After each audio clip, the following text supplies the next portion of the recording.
I want to welcome everyone who has come today. I'm very excited about this webinar, and I'm uh, I'm going to turn it over to Dr. Sadiq to get us started. I do want to say that this webinar is being sponsored by the International Society for Organization Development and Change.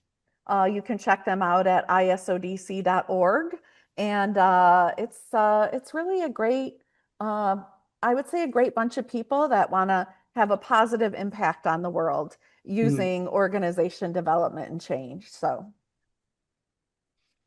Thank welcome.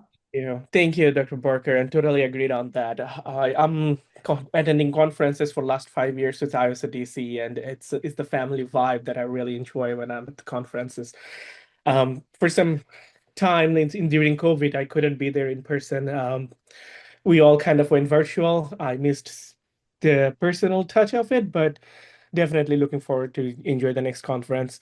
Thank you everybody who is attending today and who is watching online. I really appreciate your time that you're giving us, and we're very much fortunate to be here today. And we're going to talk about a book. It's more than a book for us because we spent years after years researching this topic. And like I said, the COVID time, and we'll talk about how energized us and how we are curious at that time, how we can engage learners. And that's where the book came in, Revolutionizing Online Learning, and we'll talk about the journey. First, we are Rothwell and Associates. It's an independent consulting firm. We deal with critical issues in human resource development and management from the perspective of OD. We work internationally. We recently finished a work in the USA, and then we moved in the Middle East, currently doing a couple of projects over there. Oh, When we say RNA, Rothwell and Associates, we don't exist without Dr. Rothwell.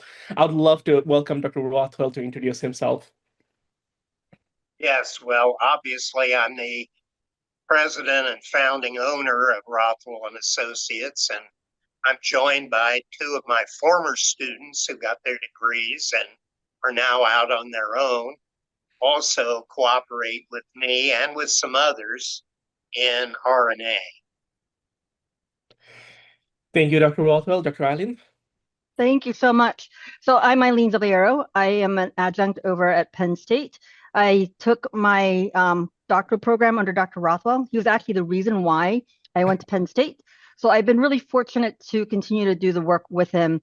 And one of the things about Dr. Rothwell is that he has a plethora of knowledge and information, but also a plethora of networks. So mm. it's people around him that really gravitates to him, and that's been a lot of fun, which hence created RNA. So here we are.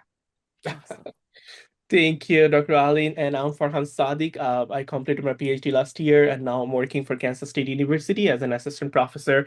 And the work for RNA is kind of out of my passion, and really enjoy working with this team. And we do have a few other members not here today, but let's talk about the book. Today's agenda, we're going to talk about the project. We'll talk about how we collected the data that we presented in the book. And we'll also talk about the data. Half of it we presented, and half of it we still have in our collection because it's so much. Even after 1500, there's like at least 500 more that we couldn't add. We have online learning framework that we presented in the book, and we felt it's very important to understand the framework, understand the preparation and during and after the online sessions, and we'll talk about the whole journey. With that, I would like to invite Dr. Rothwell to talk about the overview. Yeah, well, let me just say that in the session today, we're going to talk about how can we design more engaging and meaningful virtual learning experiences, and how can we structure those experiences to get maximum engagement. And let me tell you quickly about what led to the project that in turn led to the books. Uh, it was during the pandemic year of 2020 when we were all at least at Penn State, we were told you have to deliver all of your courses online. And then I was also had a number of training projects with offshore partners, but we were told we couldn't travel. So those turned also into virtual engagements where I had to deal with South America, with Europe, with Africa, with Asia, with the Middle East. And in all those cases, I wanted to find ways that could make online learning. And if you read up on the research on online learning, you'll find that the key to everything, the key to success in online learning has to do with learner engagement. How can you get learners involved? Because there are so many distractions that are possible as a result of online learning. When people turn their cameras off, you don't know what they're doing.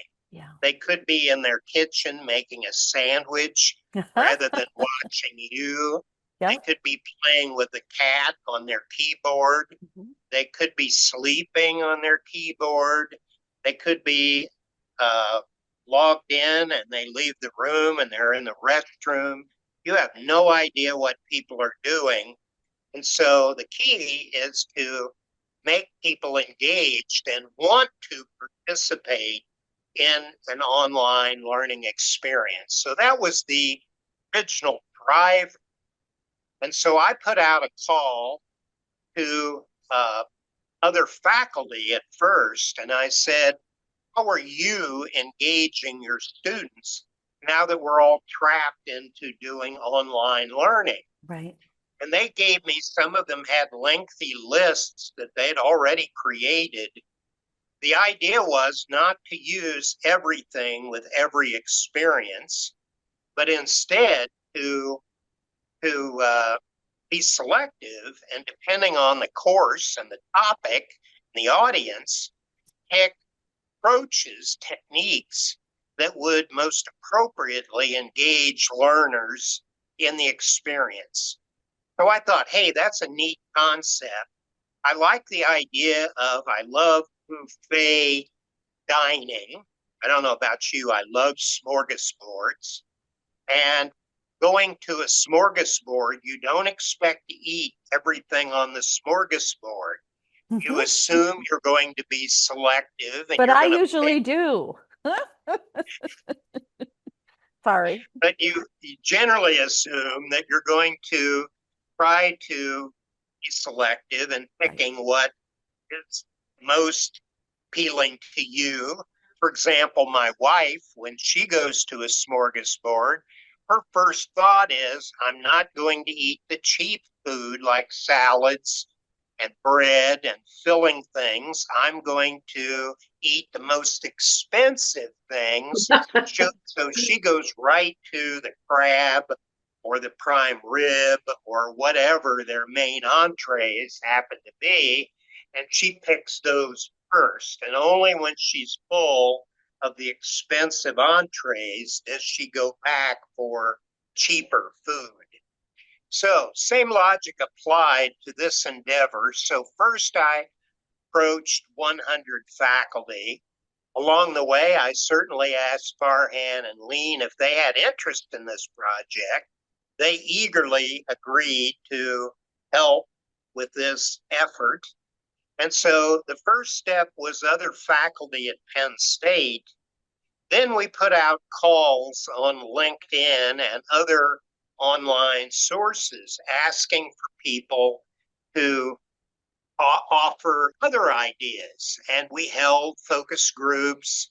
We did interviews with individuals who said that they were trying to collect examples of methods that would help them make their online learning more engaging. We started out with a list, I believe, Farhan, you remind me, I think our first list and our first target was for 100 ways to make online learning more engaging. And at first, we didn't meet that target. We couldn't reach 100. But eventually, we met and exceeded that target. We went to about 400 as a second target. And by the time we published the book, we had 1,500 ways to make online learning more engaging. Again, the idea was not to try to tell instructors that they should use all 1,500 ways for every learning experience, but rather give them a smorgasbord of options that they could choose to use. So that was kind of the background. And Farhan reminded me to mention a second part of the project. I'll bring that up before I turn it over to Lean and Farhan to continue the presentation. But the second part of this was that part of my thinking was that too much online learning is basically electronic page flipping, a lot like PowerPoint page flipping. And I don't know about you, but that can get annoying to people. Mm-hmm. They get tired of flipping essentially online PowerPoint slides built into a learning management system, an LMS. And that might be the whole learning event is essentially flipping one slide to the other, maybe with some embedded videos if you're lucky, and maybe with some embedded activities like blogs or questions that people can pose and talk to each other online. But it didn't seem to me like that was engaging enough. So I started to think about the idea of simulations. Mm-hmm. The problem is that in the academic world, at least at Penn State, faculty are not given a lot of money to build expensive electronic events like a electronic simulation. If you think simulations look like video games, you know, where you're sitting in a cockpit of a jet and you're flying, or you're using a machine gun shooting people, that's a very engaging and exciting experience for people. And there are ways to build such experiences for educational events, but generally speaking, they're expensive, time-consuming to do, and college faculty usually do not have a budget, and they do not have time, because time, if they're on a tenure track, is better devoted to getting grants, getting service contracts, and publishing than it is building expensive electronic simulations. So I thought, is there another way we could go about this? So I read up on simulations and gaming, and it turned out that a simulation, by classic definition, is nothing more than a case study paired with role play. And if you think about that, you realize there's some truth to that. Even if it is a electronic game, the game is based on a case study, a live case study, at least live as a video game is live, and the user puts themselves in the place of someone like a soldier or a pilot in a pit. And that's the whole essence of a simulation. I thought, couldn't we do that with low-tech methods? Why can't we just use case study and pair it up with role play and have learners do that? That led to a different book and a different project, which Lean might want to talk about. But both of the projects were designed to make online learning more engaging for learners. And then we added a gaming component to the simulations, and we explored on-site learning events where we would use the same logic of low-tech case studies paired with low-tech role plays. And we field tested it for 3.5 years so far with undergraduates, with graduates, and also with practicing professionals at conferences like the ISODC Sacred Heart Conference and the ATD or DEV Conference, among others. So we've looked at multiple audiences, multiple age groups, and then we asked the learners, what did you think? And the response we got was far more enthusiastic than compared with the traditional college lecture discussion format. So now I'll shut up.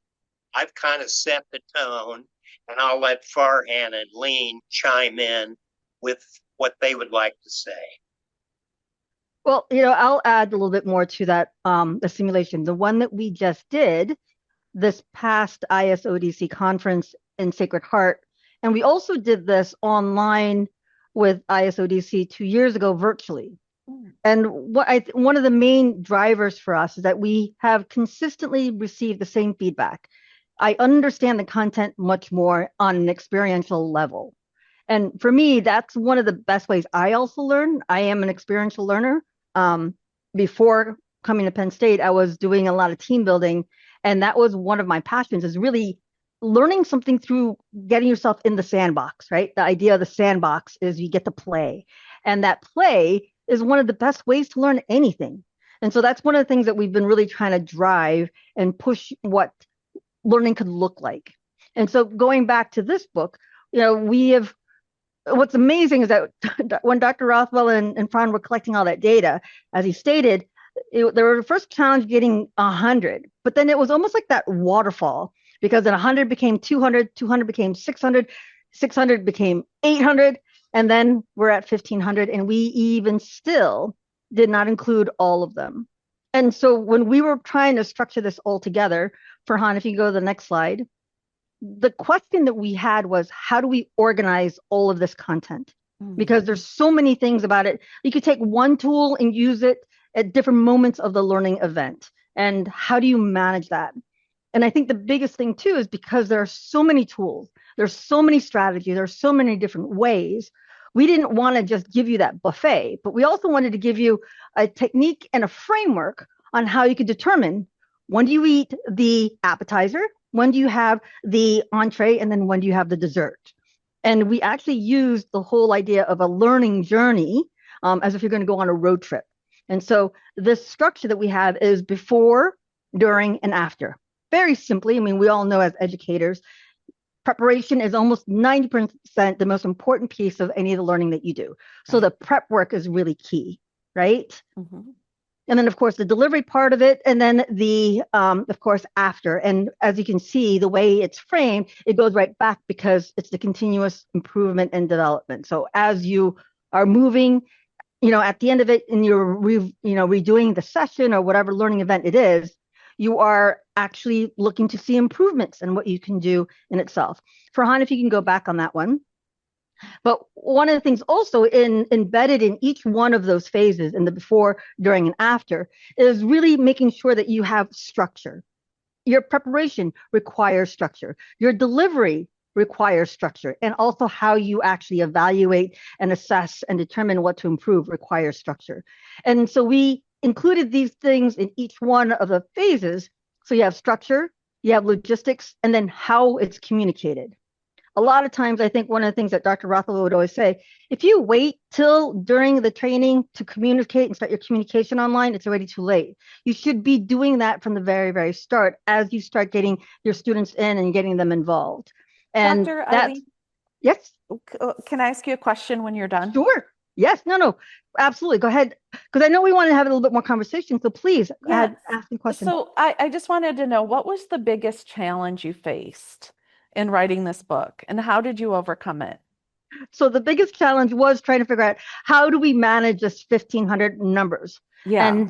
And also the other part was that as we put it out there for all these different strategies, tools, and techniques, was that more and more people had more techniques and tools. And it became one of the things that we were still working on, is making it a continuous data collection so that you can keep sharing more. Because as we know, some tools and techniques are relevant now but may Right. not be relevant in 5, 10 years. Right. So the biggest part was, how do we create that framework and manage that? And so I think that was the biggest thing for me. Farhan, Dr. Rothwell, what do you think was the biggest challenge as we're putting this book together? Well, I think another element that was challenging was the fact that there is so much software available to faculty and to corporate trainers that allow people to engage with, all the way from Cadoodle to many other software programs that have unique ways to engage learners. And those software programs come on the market like, I don't know, there's probably 10 or 20 daily that are coming out. And how would anyone keep track of all these, Right. let alone know how to embed them in their learning events? So I think that's one of the challenges is trying to capture some of the most useful technological software programs that faculty or trainers could use. I think that was one of them. Farhan? We had more interesting challenges. For me, the most interesting one was talking as we are talking with different trainers and teachers in different fields. Some of them are artists, some of them came from they teach art and they have so many sign language and so many different ways of communicating. This is not verbal and we can't list those on the book, but the conversation itself was so interesting. It's like how they do it when they're talking with the uh, learners in different field and what kind of sign languages they're using. And as they're teaching art, it's different than what we are teaching. And when they are trying to communicate those arts and the challenges and how they came up with the ideas to cover up those challenges was very interesting discussion, which I think there's no way to put it in a book, but it was just the experience that we had and we went through when we collected the data was very interesting. Yeah, and the other part I think I'd like to add, and you can see this is also part of the framework, is the DE&I, right? The inclusion of the dynamic group of people that are with you at that time.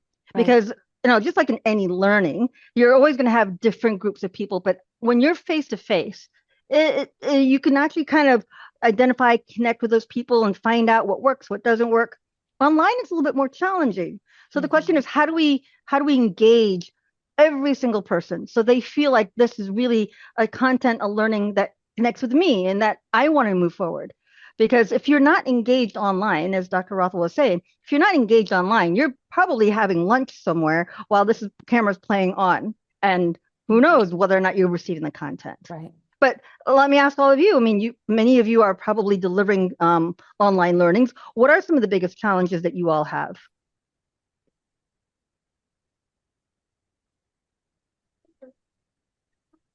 Feel free to put it in the chat or So- you can speak out. Yeah. Is that okay? Absolutely. This is my colleague, Jeremy Grandstaff. He's my colleague in the Institute for Culture, Change, and Leadership. Awesome. Hi, Jeremy. Nice to meet you. It is so great to have you guys going through this. I have so many questions and I will save them for the end because I'm answering your question. So I hope there's time to ask questions at the end. I think there are a couple challenges that we get a lot in learning environments or even in collaborative change environments, right? That I facilitate, which I feel are very related to each other.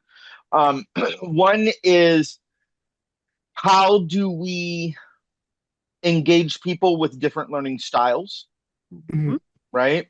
I'm a blind person. I don't learn with a picture.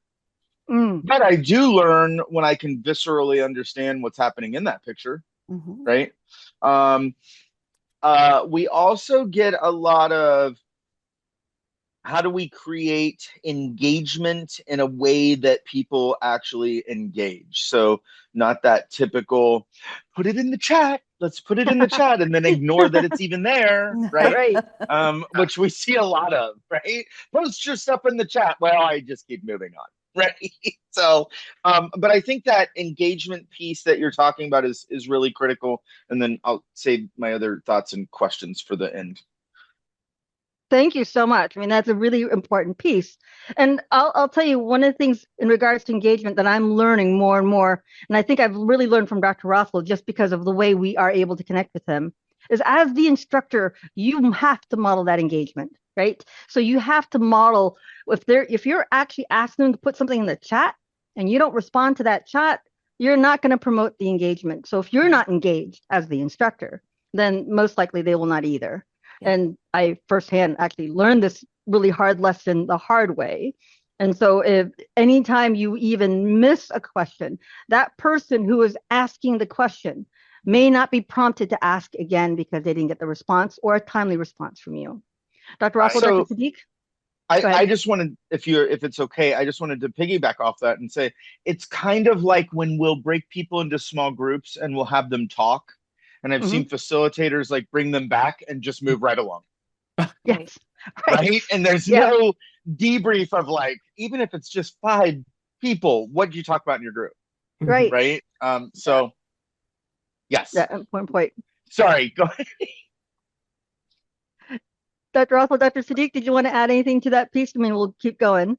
I would only mention that during the time we were writing this book and the time we were developing another book on simulations, and that book is entitled Experiencing Organization Development. Lean is my co-author, along with Sandy Williams, formerly a professor at Northeastern Illinois University, but we developed a college textbook using this simulation approach to teach OD. That book is just in print. And but there was a third book that I did at the same time. The title was Virtual Coaching to Improve Group Relationships, Process Consultation Reimagined.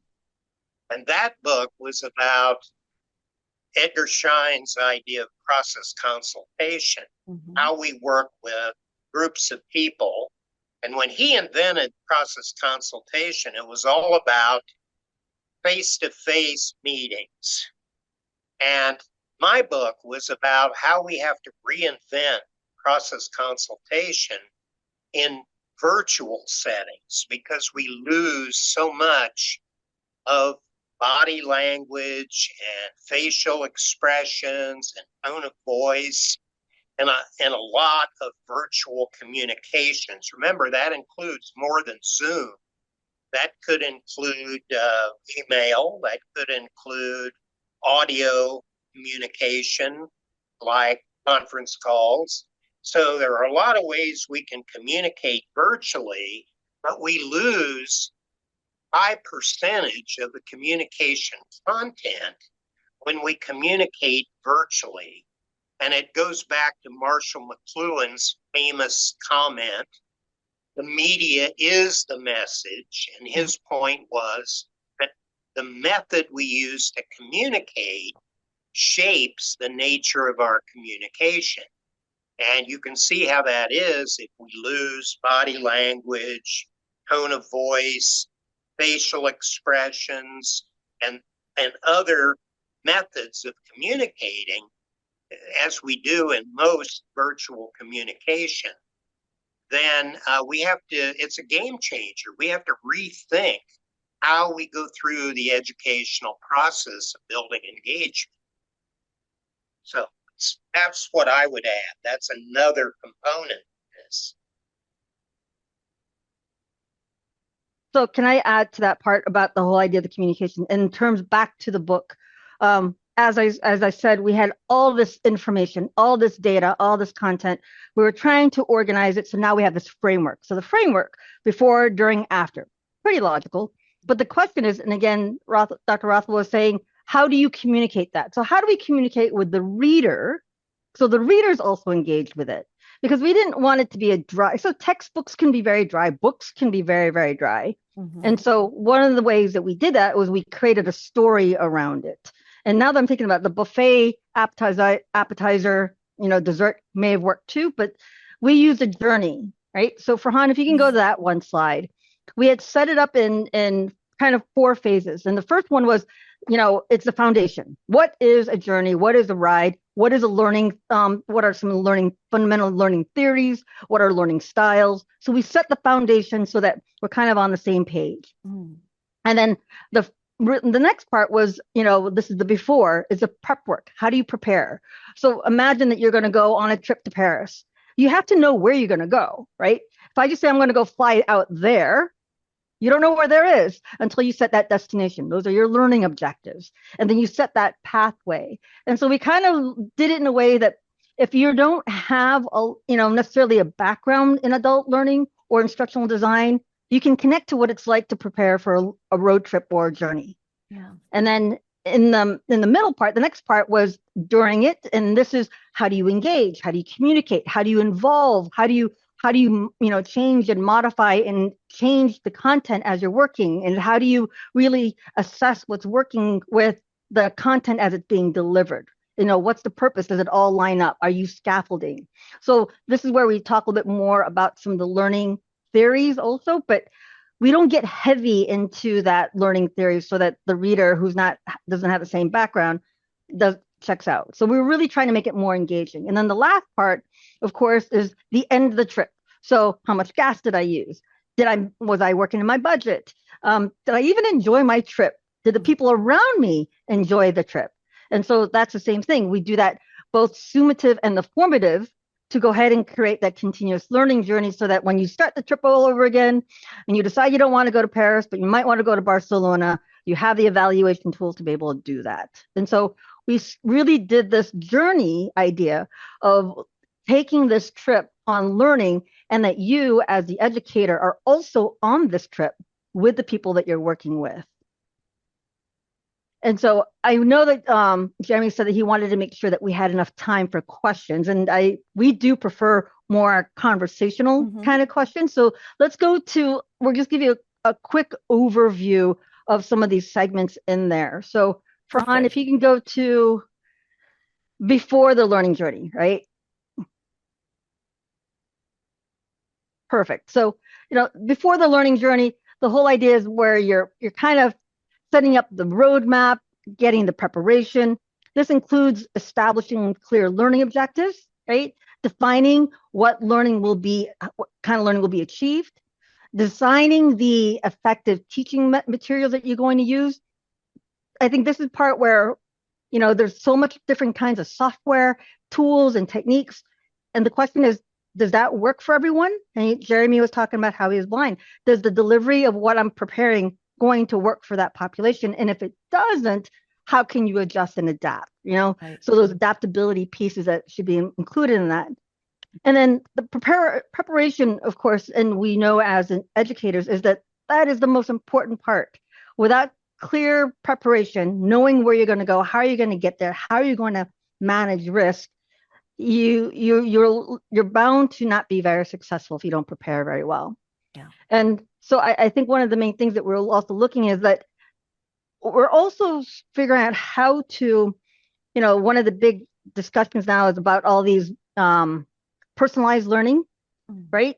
Can you structure your learning so that if we're going on this trip to Paris, we use that as our analogy, but somebody wants to take a detour and they might want to go to Lourdes. How do you structure it so somebody could still be on their path with you because they've already been to Paris, and they might want to see something else? How do you structure it so that there's some ability to go on a detour, but still stay in alignment with your learning objectives? So those are some of the things that we were looking at on that. And so again, it's defining what the learner will achieve, incorporating the diverse medias that are available, video, infographics. A lot of times we still have that term of death by PowerPoint. I mean, we have that kind of right now, right? So the whole idea of death by PowerPoint is really something to consider. And what are the ways can you deliver the content so that people are going, all right, that's kind of interesting. That's new. How do you tailor it to meet the individual needs? How do you design a game element? And also, if game element, is that actually the most appropriate way to deliver it? That's not always appropriate given certain content or even certain groups. And then ensuring that it's accessible. I think one of the things that I've gotten feedback on is that just a simple link to go to one of my live sessions or a link to a document, they click on it and it doesn't work. That's very frustrating. Yes. So, so making sure accessibility and also that usability are a key piece as well. And then connecting, and this is a big part, and I think this is where Dr. Rothwell is really talking about the simulations, especially, when we're trying to teach a very complex concept like OD, is that applying it and connecting it to real world scenarios. Sometimes educators and especially professors can get into this theory space.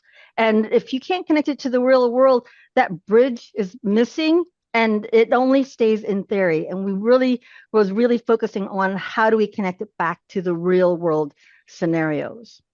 And that can easily become a bridge to nowhere, right? Absolutely. If you can't link it. So yes, yeah, and that's a really important piece because that comes in the preparation, but even that bridge part, right, is as you're in the training and then also afterwards, making sure that bridge hasn't shifted and hasn't moved or is still even stable, using that analogy. But before we go into the during the learning event, does anyone have any questions, comments about this part that we're talking about? I mean, of course, it's not the whole detail, but do you have any questions or comments? I'll add a comment. I love how you talk about professors and connecting the real world experiences. So I'm about to start teaching a advanced whole system diagnosis class in an OD program. It's a 5-week quick class. And because they've redesigned the program and it's hybrid for some folks and it's completely asynchronous for others, they get to choose. It's a little complex.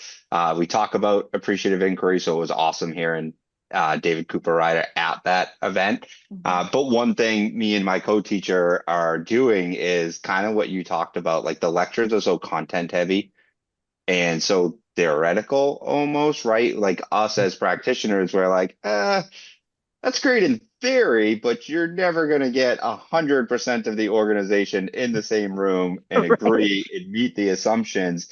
So we actually just got permission. We're going to do reaction videos. The lectures were pre-recorded and they just got the whole new setup accredited, so they don't want us to change the lectures yet.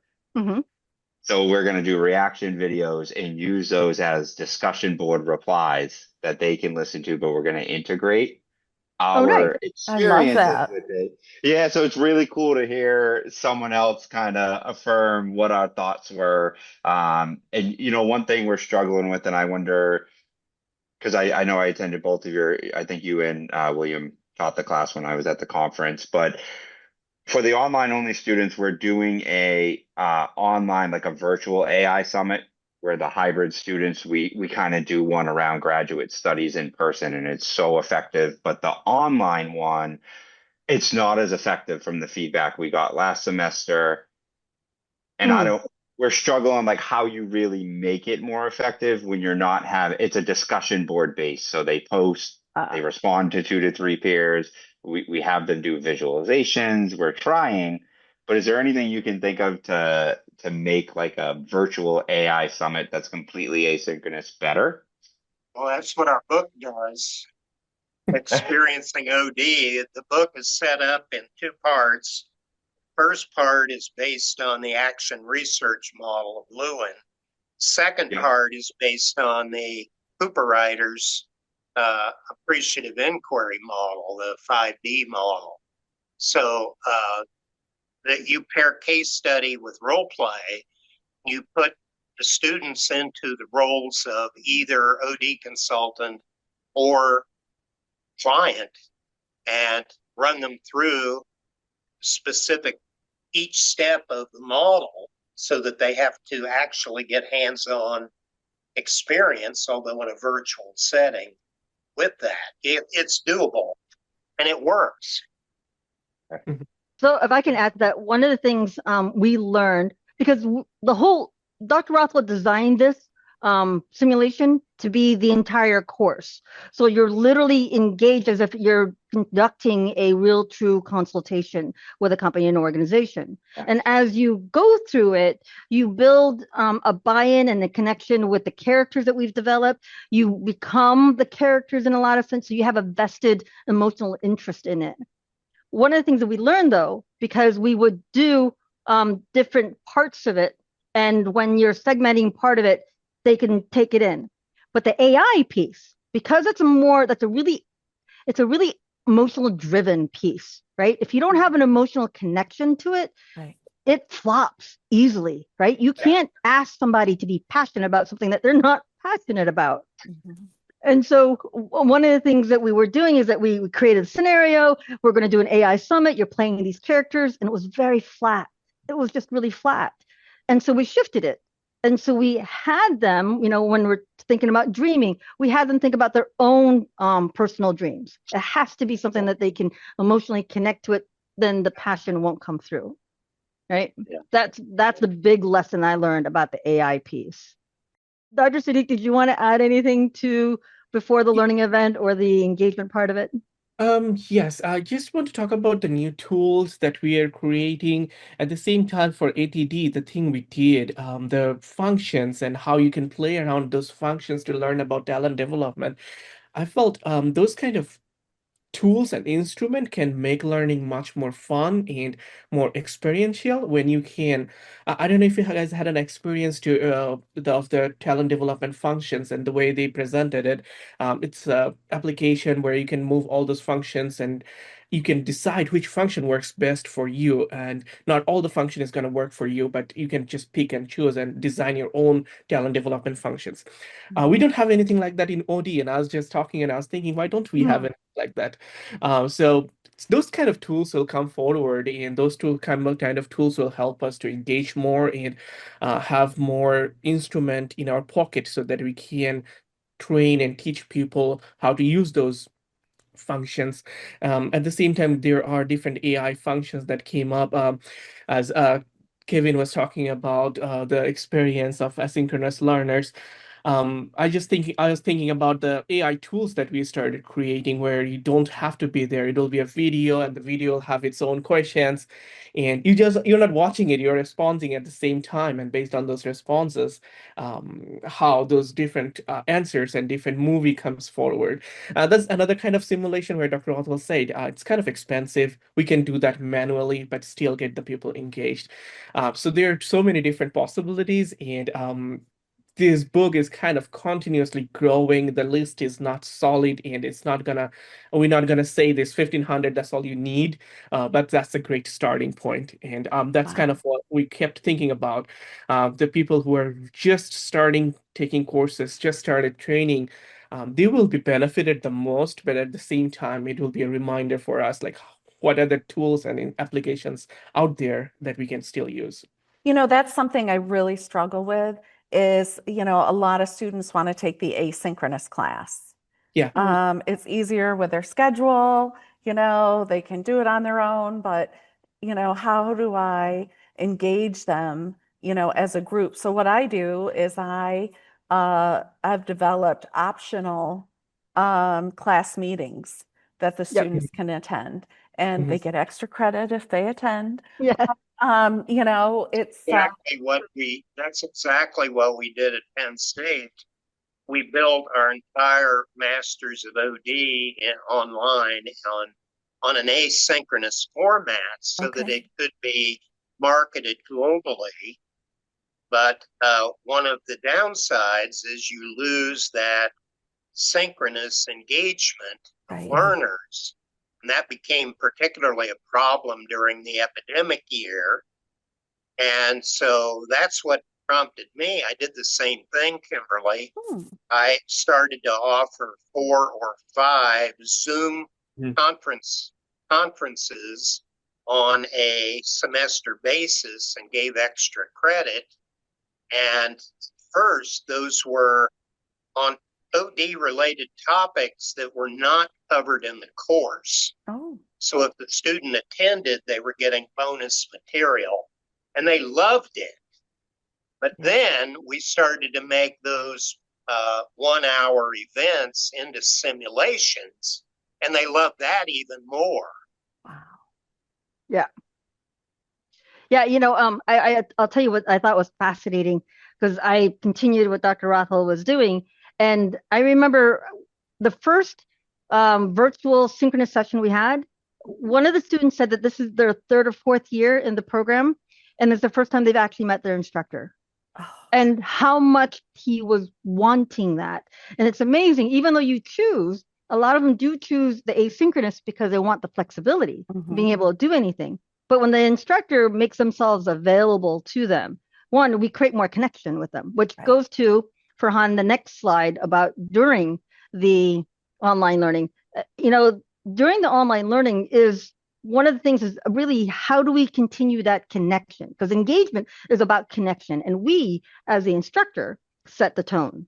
So from different things that we can look into in terms of the language that we use, a simple way how we respond to somebody will give a completely different reaction to them, and whether or not we're inviting them to be conversational. Are we inviting them to be able to critically review and evaluate what I wrote and what they wrote and what each other wrote? Because many times it can be, and one of the things, the feedback that I've gotten with some people is that, oh, at least I know you're reading my stuff. Because sometimes you don't know. Or the other part was that, thank you for connecting it back to what I'm thinking about, and also keep asking the question.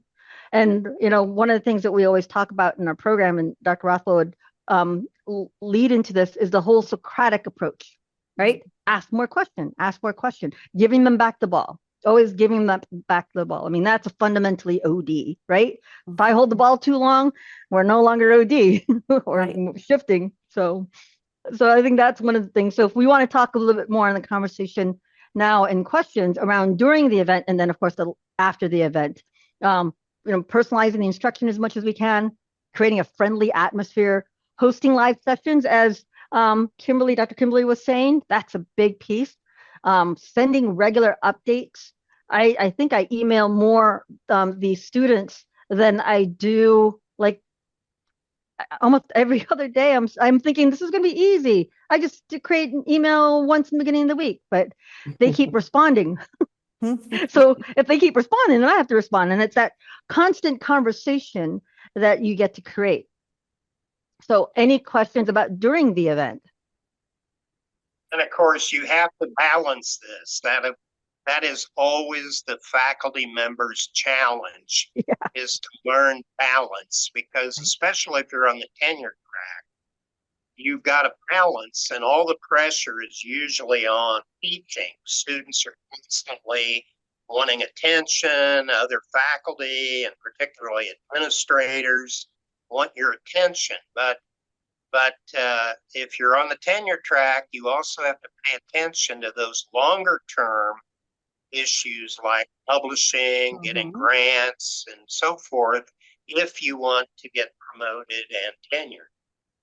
And there's limited pressure on that side. You don't get the same kind of daily pressure. So it's all about balance. And the same principle applies with this.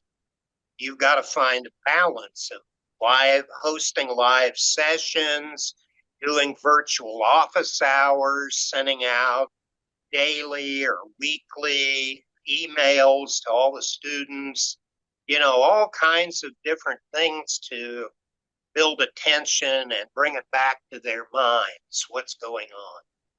Jeremy, you had a question. I hope this is the right place, because I'm not sure where you're going next, right? So and first of all, I just want to empathize with all of you. I am not in academia, and the idea that you have to choose between prioritizing a student and other things really just caught me off guard completely. So I'm putting air hugs around all of you just because you have to deal with that. I'm so sorry. I guess we deal with that in my job as well, having to find funding and so forth. But my question is this. We've talked a lot today about the approach, right? And we've talked about how to engage everyone in the discussions. And close to 26% of the US has a population that has a disability of some kind, whether that's visual, like myself, or audible. I always hate bringing this up because I'm like the squeaky wheel guy. Whether it's not seeing disabilities like ADHD or ADD, right? These things that we may not even realize people have. And what's making me ask this question is I literally co-hosted something where we talked about a simulation game and wasn't smart enough before co-hosting this event to realize that the simulation game wasn't playable by me as a blind person. And so I haven't read your book yet. I bought it so that I can. But my question is in two parts. First of all, is the book on Audible? And then second of all, is there any discussion of how to accommodate this 26% of the population in the US? Sometimes they say it's higher around the world, of people who also need to learn and may not be able to engage in what you're creating. And do you guys deal with that at all in the book? And if not, we should talk because I'd like to help. So yes, we definitely want to talk to you because this book is a work in progress. That's what made me ask. So assuming maybe the next list is going to be 2,500 ways. I don't know what that number is going to be, but we do talk about that. I think in looking at before and the during part of it is that one, making sure you're creating that psychological safety so that people can come to you and you open it up and say, you know, if you have special needs, you have, because not everyone discloses that, right? So there's some needs that people are obvious that you need more, and there's others that are not. And making sure that we have those open conversations for people to be able to come and explore it. So to answer your question, first, I am 90% sure, I'm not going to say 100 because I'm not 100% sure, that Amazon does offer this in a Kindle. So that would be the audio piece of it. I don't think we have it in Braille, but we do have, I'm almost sure that we have the audio piece on there. We don't have a famous actor or actress reading the book online, which is the way to get an oral publication. Lena's right. Kindle version, you can get oral readout of that way. Did we build it that way? No, most publishers don't do that. You have to do that separately, and there are vendors who do it. I would also mention I have a book in press.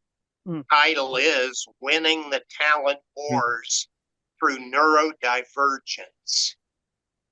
And the book is about invisible disabilities and how employers can take special steps to deal with talent shortages, of which we have many globally, by looking at otherwise overlooked populations.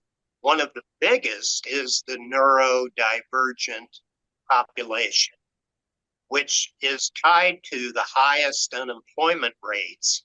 And many people who suffer from neurodivergent conditions like ADHD, or the most famous, of course, is autism, aren't even aware that they have the disability, so to speak, because there are over 600 documented neurodivergent conditions. So schools are not equipped to diagnose those, and often it leads to students with lower grades. And employers are not able to identify it, and sometimes people get fired through no fault of their own because they didn't know they had a disability and the employer didn't either. And so there was a problem. So your point is well taken, Jeremy, and I think we do want to explore that further. So I think I'm going to use that question to take into to the next section. Farhan, if you take it to the after, because we could look at it from two perspectives: after the training, after the learning event, after we've written the book. So the whole idea of how can we improve? Yes, we have it in, and I don't think, you mentioned 26%. That's a large percentage that is not focused directly in the book directly in that sense. I know that we do address it, but not, I don't think, exclusively. And so that may be something we can discuss and get your feedback on, Jeremy, how we can improve that. But also, one of the ways we did look at it was to explore it from the sense of, the whole personalization. I mean, that is really one of the big things about, this online learnings, new kinds of learning, the micro learning, being able to get the nuggets that I specifically need at this moment, Right. and giving the learner. And I think for us, we were really driving this too from the adult learning theories, giving the learner the autonomy to be able to make that selection, be able to identify what they need, to be able to modify and change part of the learning intervention to meet and suit the needs that they have or the learning objectives they want to have. And one of the most important things, as you all know, is the whole idea of the evaluating. You can evaluate, you do this in the formative and the summative as you're going through the process, but at the end, but the big part is, what do you do with it? Right? I mean, if you do nothing with it, that's probably one of the most frustrating things. You ask somebody a question, if you don't even respond to and acknowledge that question on a prompt, they're not going to continue to want to respond intently on the rest of your blogs or posts or your discussions. And we have to also model that as well. So how do you do that constant evolution of ourselves? Because every learning group that we work with is going to be completely different from the one that we did before. Even as Dr. Rothwell has been doing this for 30, 40 some years, and as many classes and groups that he's taught, there's no two group that's exactly the same. So you, as the instructor, as a designer, as a delivery person, as the evaluator, has to be mobile and fluid to be able to make a change when necessary and be able to evolve as needed. If I could ask, how do you see the role of the online learning facilitator evolving in the next 5 to 10 years? A great question. I'm going to leave that to Dr. Rothwell, and I can think a little bit more. Well, I think a couple of factors will heavily influence that.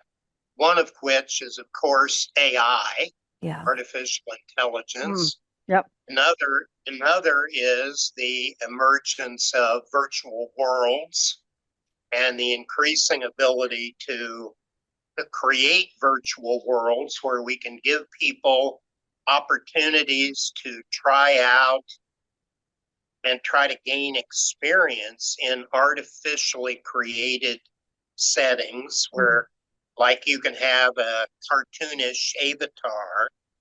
Those exist now. Right. And that there's software. It's just too expensive for most college faculty on the limited budgets their schools have to be able to use that technology. But Dean and I were looking at that at the last ATD conference. We were looking at vendors who offer that kind of software and how we see that as the next step beyond our low-tech simulations to move toward that higher-tech virtual world, put learners into an actual experience where they can try it out in real time. So those are a couple of areas that I see. Another is that we have to think beyond formal instruction. And by that, I mean, in industry, the popular concept is the 70-20-10 rule. If you're not familiar with that, 70% of what we learn comes from our experience. 20% comes from learning from others, including social media interaction. And monkey see, monkey do social learning, where we learn by watching other people and then imitating what they did in order to try to prove our own repertoire of ability. And then only 10% comes from planned learning, like training, college courses. So I see colleges being increasingly under the gun to show a relationship between the college experience and success in getting jobs. Right. And I think that pressure is only going to intensify. Most colleges are ill-equipped to meet that challenge. So we're at the top of the hour. I want to acknowledge a couple of things really quickly before we wrap it up. One, we're still here open for conversation. That's one of the things that we do love, is talking more about this. So anytime you want to connect with us, Farhan, if you can go to our information contact page. But I Sure. do want to acknowledge what Jeremy had written on the chat, that, when you improve the learning experience for people with disabilities, you improve the learning experience for everyone. That's absolutely. Because I think a Right. lot of the things that we've been able to personalize came from considering what do we need to do for a certain population, and we could really improve that for everyone. So I appreciate that comment. And then looks like Scott here was talking about how he took this writing class and did not get any feedback. And that is really frustrating. I learned that firsthand because I was not very prompt on my feedback to a course, and the engagement from then until now of what I'm trying to apply differently is a 180. And so, yes, that responses and that connection that we have with each other in the class, in the course, as the facilitator, the instructor, as person who's modeling engagement, I think is a really important piece. But And the book Kimberly, is Revolutionizing the Online Learning Journey, 1,500 Ways to Increase Engagement. Yes. And I feel like we just stuck our toe in the water. yes, yes. There's a lot more to it than we've had time to cover. And we've mentioned multiple other books through this webinar, not the least of which is Experiencing Organization Development, which is about simulations, Virtual Coaching, which is about the way we communicate with other people and group dynamics when we're in virtual settings. And then another is Winning the Talent Wars through Neurodivergence. So if you're wondering, does Dr. Rothwell write a lot of books? Over 175. Oh, Where are you at? my At gosh. current count, yes. That 100 includes translations and multiple editions. Even if I had multiple editions of all my writing, I don't even think I go in a double digit, but 175. Wow. Yes. So Have you cloned yourself? that's what I said. That's exactly what I said. No, but remember, I graduated as chair of 120 PhD committees, and I've continued to partner with Yes. many of my former students who now have their degrees, Lean and Farhan among the best of that Yes. group. Yes. Oh, wow. Thank you so much. That's a big the best compliment. part of this Thank you. webinar. Can I record that? Oh, we Yeah. have it. It It's is. recorded, It is yes. recorded. Thank you so much. I really appreciate you. Thank you so Okay. much. Thank you. Thank you.